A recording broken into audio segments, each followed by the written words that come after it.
So now let's talk about linear programming. Linear programming, right?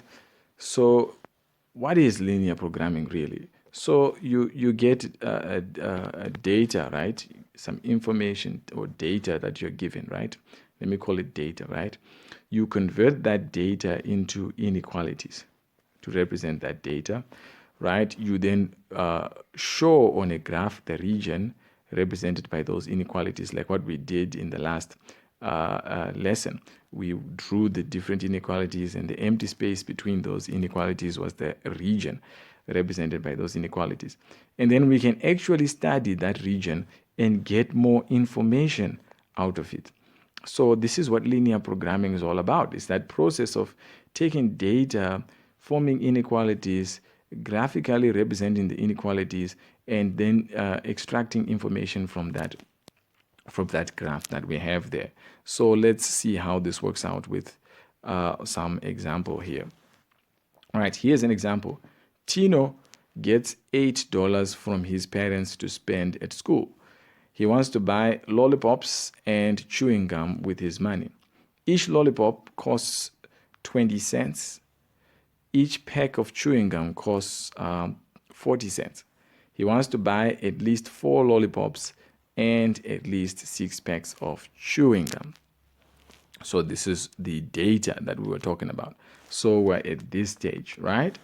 So what we need to do is to form inequalities from that data. But before we do that, let's look at the questions. What is the maximum number of packs of chewing gum he can buy, the maximum number of lollipops he can buy, the combination which spends the maximum amount of money, and the combination which spends the minimum amount of money? Now, these questions are asking for the information here, right? They gave us the data. Now, the answers they are asking for are the information. We have to go through these two steps. First of all, formulate inequalities, and then have a region for a graph. So now let's do that, right? The first thing is we can find what to call our lollipops, right? So I can say number of lollipops is X, and then number of packs of chewing gum is Y. So that's the first thing you can do. Number of lollipops is X, and number of packs of chewing gum is Y, okay? So you assign X and Y variables to those two things. The next thing is, you know that each lollipop costs 20 cents and each pack of chewing gum costs 40 cents. So we can put that information there. Lollipops is at 20 cents. And then chewing gum is at 40 cents, right? In terms of cost. The next thing is, we know that Tino has $8, right? So the total that Tino has in terms of money is $8. But I'm going to change $8 to cents so that there's consistency, right, between all the things. I can't have dollars and cents, so I'll make everything cents. So Tino gets a total of 8 cents. 800 cents, sorry, 800 cents. So we're told he wants to buy at least 4 lollipops and at least 6 packs of chewing gum. Now, let's start off with this first part. At least 4 lollipops, meaning nothing less.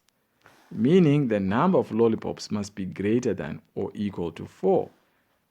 Right? The number of lollipops is X. X must be greater. It must be more than 4, because he wants at least. At least means more, right?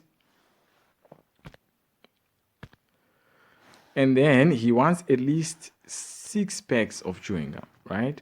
At least 6 packs of chewing gum. So the number of packs of chewing gum must be greater than or equal to 6, right? Because he wants at least 6 packs of chewing gum. So we know that he wants at least 4 packs of lollipops, and then he wants at least 6 packs of chewing gum. Now, what else do we know? We know that he cannot spend more money than he has, right? The amount that he spends on lollipops is going to be 20 cents times the number of lollipops, X. That's the amount spent on lollipops, right? This is the amount spent on lollipops. The amount spent on lollipops is going to be 20 cents times the number of lollipops, right? However many that number is, right? Right, we're going to add that to the amount spent on chewing gum. The amount spent on chewing gum is going to be the price of each pack times the number of pieces of chewing gum. So this is the amount spent on chewing gum. So this is going to be his total amount. His total amount is going to be the amount he spends on lollipops plus the amount he spends on chewing gum. This must be less, or at most it must be equal to the total, right? Because he can't spend more money than he has. He cannot spend more money than he has. So the total is 800 cents. So whatever he buys, however much he spends, it must be less, or at most it must be equal to 800 cents, right? So we have that there. So what we can do, we can actually, let me just make space here and room, simplify that inequality by putting it in lowest terms, by dividing by 20 throughout. So we can divide by 20 throughout to make it as small as possible. We get x plus 2y is less than or equal to 40. So this is the final inequality, right? So which inequalities do I have now? I have three inequalities. I have x is greater than 4 or equal to 4. I have y is greater than or equal to 6. Then I have x plus 2y is less than or equal to 40. So I have to draw these three inequalities, right? So here's my graph here. I'll start off with x is greater than or equal to 4. So x is greater than or equal to 4. This is my x. It's going to be somewhere along, if this is 10, my 5 is there, so my 4 is going to be somewhere here, right? So I'm going to draw this. Draw that line there. That's my line for x is greater than or equal to 4. So I shade everything on the other side, which is less than 4. The next thing is y is greater than or equal to 6. So if you get a different color there, my 5 is here, right, for the y. So my 6 should be somewhere there. So I draw my line like this. Then I label it y is greater than or equal to 6. Then I can shade off everything below that. Right? So I've drawn two inequalities. Now I need to draw this last one here, right? So to get that one, I need a table of values, right?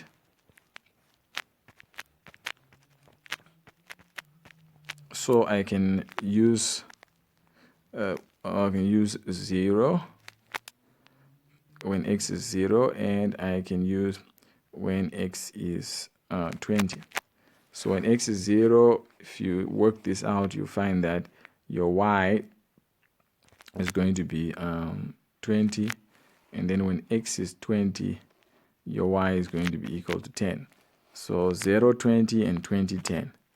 So 0, 20, and 20, 10.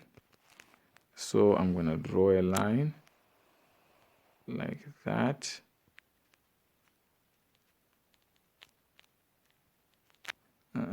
Okay, yeah, wherever it goes. Then this is going to be my y. Oh, that's not y. It's going to be my x plus 2y is less than or equal to 40. X plus 2y less than or equal to 40. Now, y here is less than, so we shade what is above. So now we have our region. So there's our region there that we have, right? This is our region to represent how Tino can spend his money. So now let's go to the questions now. The first question is, what's the maximum number of packs of chewing gum you can buy? Now, chewing gum was represented by Y. So I go and look for the largest Y value within the region. The largest Y value within the region is here at somewhere between 15 and 20. This is like 17.5. You can't get 17.5, so the largest you can get is 17, right? So the maximum number of packs of chewing gum you can buy is 17, right? And we found it here by looking for the largest Y value that can fit in here. There's no Y value that can fit within this region that's bigger than that. And then the next question was the maximum number of lollipops. Now lollipops is X, right? This was Y. Lollipops is X. So now we're looking for the largest X value that can fit in the region. So if this is my region, the largest X value is going to be somewhere there, which is going to give us a 29. So the largest number of lollipops you can buy is 29, because that's the largest X value that can fit within the region there. So the next question is, which combination spends the maximum amount of money and which combination spends the minimum amount of money? Now remember, the amount of money he spends is given by this. Let me just use a different color there. Is given by this expression here, 20x plus 40y, right? The amount of money he spends is given by 20x plus 40y, right? That's the amount of money he spends. So for you to figure this out, you need to look at the corners of the region, right? You can look at the most extreme corners. There's the first corner, that corner, and that corner. The coordinates of this part here are,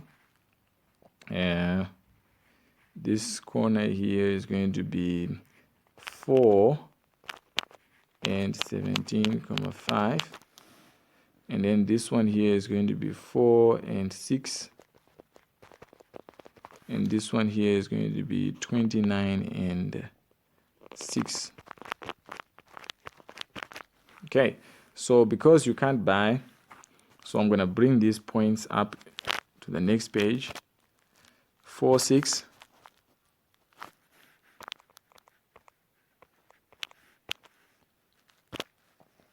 4, 17,5. And then 29 and 6. So these are the corners of the region. In other words, they represent the most extreme situations, right? The most extreme situations. And then I know that the amount that he spends depends on this formula here, 20x plus 40y. So what happens for each of these, there's an x and y value combination, right? So I place them into this formula one by one to find the one that's going to give me the maximum and one that's going to give me the minimum, right? The one that's going to give us the minimum is pretty obvious. This one are the smallest values, so if I plug them in there, the minimum amount of money that can be spent is 20 times 4 plus 40 times 6, which is going to give us 80 plus 240, which is going to give us 320 cents, which is $3.20. So that's the minimum amount of money you can spend, right? And it corresponds with this one. Now, you can try and figure out now the maximum amount of money you can spend by looking at these two, right? So if you have 4 and 17,5, you're not going to put 17,5 because you can't purchase anything in halves, right? So you're going to put the full 17 there. So this is going to be 80 plus 40 times that. That's going to be 680. So if you add that up, it's going to give you 760, right? So this combination will give you 760. What about that combination? That combination will give you 20 times 29 plus 40 times 6. So this is going to give you 580 plus 240. That's going to give us what? 7. Let me see here.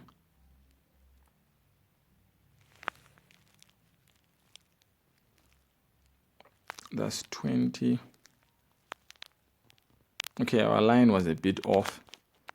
Our line was a bit off because I didn't use the proper calculations, but probably our line was going to come down through 25 there. But this was going to give us, if you add that up, that's going to give us 820. So this was going to give us the maximum, right? So this one would give us the maximum amount of money spent, and this one would give us the minimum amount of money spent. So that's how you work through these things.